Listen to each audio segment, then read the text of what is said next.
Quel est le rôle des sociétés, si ce n'est d'aider tous les membres de cette société? Je pense qu'on a besoin aujourd'hui d'un nouveau contrat social dans une société qui bouge beaucoup et que cette journée est à la fois un aboutissement et un point de départ pour ce nouveau contrat social. Il y a une vraie volonté forte de la part du groupe Massif de peser dans le débat national avec nos familles de rattachement, la Mutualité française, le GEMA. C'est vrai qu'il y a une parole à porter, on représente 10 à 12 millions de personnes protégées et donc on a un vrai poids sociétal et politique à avoir en même temps. Le groupe Massif est très attaché à la prise en compte de la perte d'autonomie dans sa globalité, quelle qu'en soit la cause. Ce qui m'intéresse dans cette histoire, c'est que ça devrait intéresser tout le monde, à vrai dire, puisque on ne sait pas de quoi la vie sera faite et qu'on va certainement tous se retrouver aidants ou aidés. Il y a de plus en plus de gens qui vont vieillir, donc il faut aider les gens, les aidants à nous aider et puis les soulager.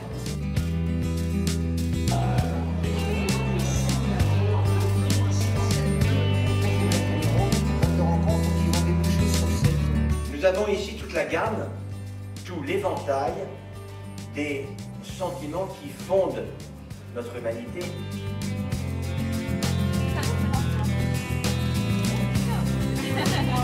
Quand on doit s'exprimer d'une autre manière ou avec un autre langage, là on se demande qui est en situation de handicap finalement.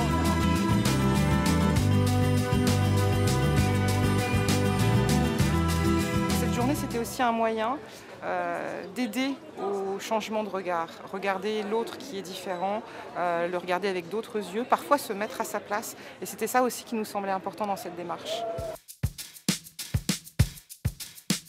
Je suis ici parce que je suis aidante.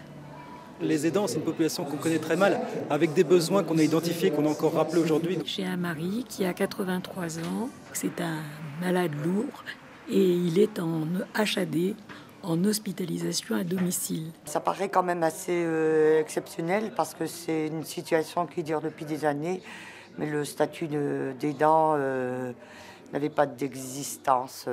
C'est difficile psychologiquement. On a une personne qui est souvent amoindrie, on souffre aussi de l'avoir amoindrie, donc on a à la fois des difficultés quotidiennes et des difficultés psychologiques, donc ça fait au final beaucoup de difficultés. Pendant 4 ans, ça a tenu. Et là, j'ai craqué. C'est la société qui devrait tout mettre en œuvre pour protéger l'aidant et ne pas le mettre dans cette situation de culpabilité. L'hôpital de jour ne marche pas. Il faut permettre aux aidants de vivre une vie quasi normale. On vient le chercher à 10h, on le ramène à 16h. Ce petit poumon dont j'ai horriblement besoin. L'idée a été effectivement de construire une approche par le besoin, c'est-à-dire le recensement des attentes, des besoins de la population des aidants. On a quand même un échantillon de 2400 tandems, d'ailleurs on pourrait dire aidants-aidés, qui est quand même significatif et important. Il y a beaucoup de choses à faire, c'est ça qu'on peut se dire. Il y a des attentes très vastes qui sont exprimées ici.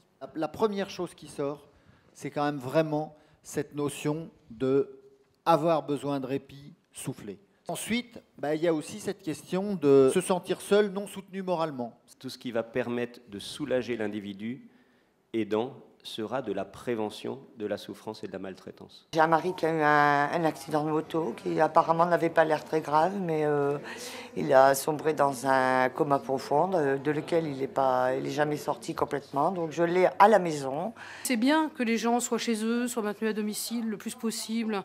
Donc voilà, tout ça, ça demande des volontés, des mises en œuvre, du travail, ça ferait du boulot pour plein de gens aussi, tiens. Et lui, il sort de chômage, enfin, je sais pas. Ça peut représenter 18, 20 heures de travail jour. Et quand on sait qu'actuellement, pour 4,20 €, c'est le tarif qu'on donne pour 1 heure d'aidant dans les maisons départementales de l'handicap, dans le cadre de la PCH, on a l'impression d'être le sous-groupe du sous-groupe, vu que ça fait même pas le SMIG. On a là un éclairage qualitatif extrêmement important pour mieux comprendre le contexte des aidants en face des personnes en situation de handicap. Beaucoup d'aidants se trouvent en situation de vulnérabilité par déficit de revenus et par déficit de moyens. Il y a des questions qui se posent aussi qui sont importantes et dont on parle beaucoup, c'est le droit de ne pas aider aussi. Vous savez qu'on a l'obligation d'aider ses parents ou ses enfants. Et après tout, qu'est-ce qu'on fait si on ne peut pas? Mon épouse, 88 ans, qui sort d'une hospitalisation de 8 mois pour une opération de la colonne vertébrale. Je suis seul, ils vont m'occuper d'elle. Voilà. On est là pour représenter l'association Andy Chien, qui est l'association d'éducation de chiens d'assistance. On va expliquer un petit peu leur utilité dans notre quotidien et donc dans notre autonomie.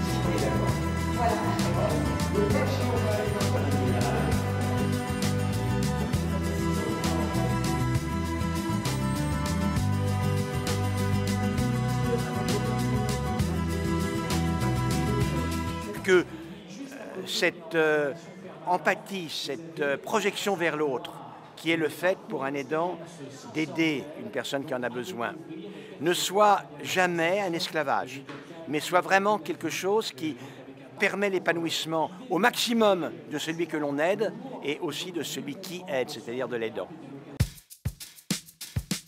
On a bien vu qu'à travers les premiers échanges, la réponse n'était pas unique, elle était plurielle, que c'est ensemble qu'on allait trouver pas une solution, mais une réponse à apporter aux problèmes de société que représente l'aide en général et plus en particulier la relation aidant-aidé dans ce cadre-là. Les échanges dans les ateliers étaient également très constructifs parce qu'ils mettaient en relation et en situation d'échange et de co-construction. Ça peut tout à fait insuffler un meilleur regard vers nos demandes, un meilleur regard sur les moyens de vivre dans nos maisons. Que tout ce qu'on va dire cet après-midi, tout ce qu'on va dire ce soir, va être suivi de faits.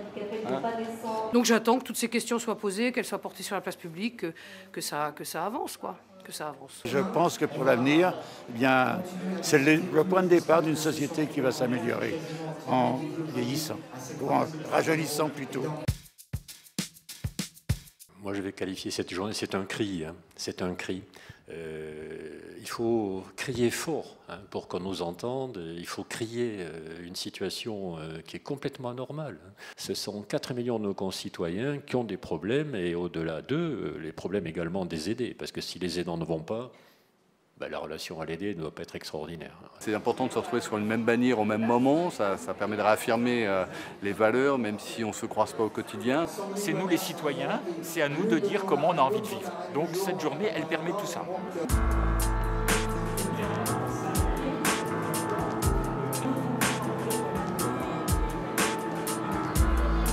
Toute la richesse de ce qui est réalisé par les différents partenaires, par les associations, les témoignages des aidants, les témoignages des professionnels aussi. Chacun peut apporter sa pierre à l'édifice et faire avancer les choses.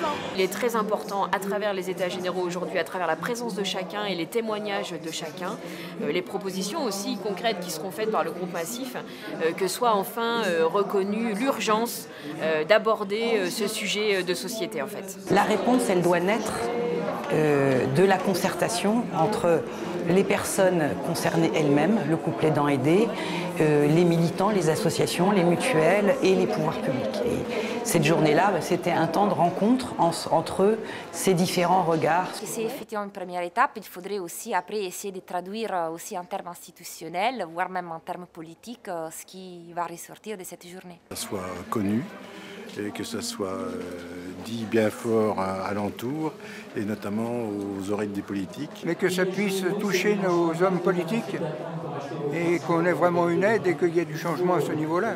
On a besoin, lorsqu'on travaille sur un sujet, notamment celui de la dépendance ou de la perte d'autonomie, d'avoir l'appui et puis ce que font les professionnels et les remontées, je dirais, du terrain. On parle avec des aidants et des aidés, on est, je dirais, à mieux de comprendre, on peut mieux comprendre et aussi mieux transformer donc la demande.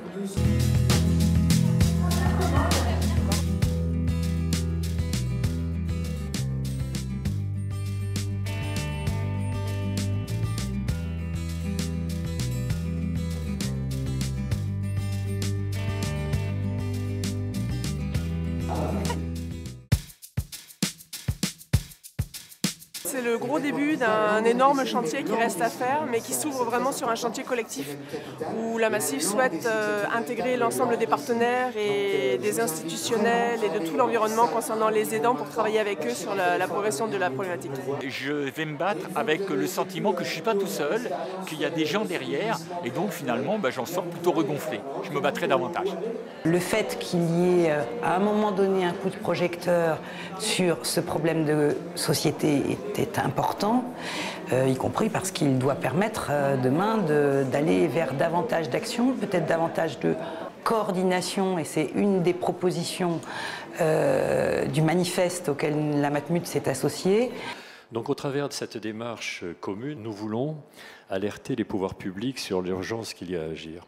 Aux côtés des aidants, avec eux, nous demandons formellement aux pouvoirs publics, au travers des 15 propositions concrètes qui sont dans le manifeste, de les accompagner pour qu'ils accèdent à de meilleures conditions de vie pour leur quotidien. Ce manifeste, c'est maintenant le vôtre. Nous allons vous passer le relais. Notre fierté sera d'avoir lancé le débat public et contribué à construire les fondations d'une transformation sociale profonde. Le chantier est lancé, à nous, parlementaires, de travailler et d'arriver à construire et à faire valoir notre parole en fonction de ce que aussi on aura pu récolter. C'est à nous de traiter ça de façon globale, c'est de dire qu'est-ce qui est le mieux pour la société et ensuite combien ça coûte.